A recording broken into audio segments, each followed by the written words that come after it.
রমজানে ১০০ টাকায় কেনা যাবে গরুর মাংস।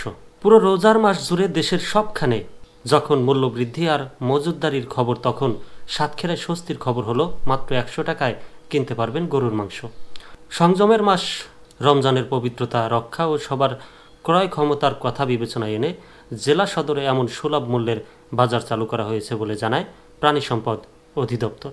আজ শনিবার ১ মার্চ সাতক্ষীরা শহরের প্রাণী সম্পদ অফিসের সামনে এই সুলভ মূল্যে অস্থায়ী দোকান বসানো হয়েছে।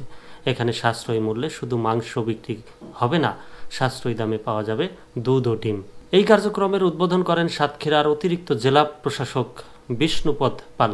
অনুষ্ঠানে উপস্থিত ছিলেন জেলার প্রাণী সম্পদ কর্মকর্তা বিষ্ণুপদ বিশ্বাস ও সদর উপজেলা প্রাণী সম্পদ কর্মকর্তা নাজমুস সাকিব। ইউএলও নাজমুস সাকিব জানান, জেলা প্রশাসকের নির্দেশে তড়িঘড়ি করে এই আয়োজন করা হয়েছে। এখনও পর্যন্ত পর্যাপ্ত প্রস্তুতি নেওয়া হয়নি, তবে দ্রুতই কার্যক্রমের পূর্ণতা দেখা যাবে। মাসব্যাপী এই বাজারের ৬৫০ টাকা কেজি দরে গরুর মাংস, দুধ ৭০ টাকা লিটার এবং প্রতি পিস ৯ টাকা ৫০ পয়সা দরে বিক্রি করা হবে ডিম। রমজান মাসে সাধারণ মানুষের জন্য স্বল্প মূল্যে পুষ্টিকর খাদ্য নিশ্চিত করা প্রাণী সম্পদ অফিসের লক্ষ্য। মাংস কিনতে আসা ইব্রাহিম খলিল জানান, বর্তমান বাজারে দিশেহারা সাধারণ মানুষ, সেখানে এই বিশেষ বাজার সাধারণ মধ্যবিত্ত, নিম্ন মধ্যবিত্ত ও গরিব মানুষের জন্য অনেক উপকারে আসবে। একই সঙ্গে পূরণ হবে পুষ্টি চাহিদা। গৃহবধূ নাসিমা খাতুন জানান, মধ্যবিত্তদের জন্য এটা অনেক উপকারে আসবে। মধ্যবিত্ত সমস্যায় অনেক কষ্টে থাকলে কারো কাছে হাত পাততে পারে না, তাই সুলভ মূল্যের দোকান থেকে কম দামে ডিম, দুধ, মাংস কিনে খেতে পারবে। এটি সময় উপযোগী উদ্যোগ।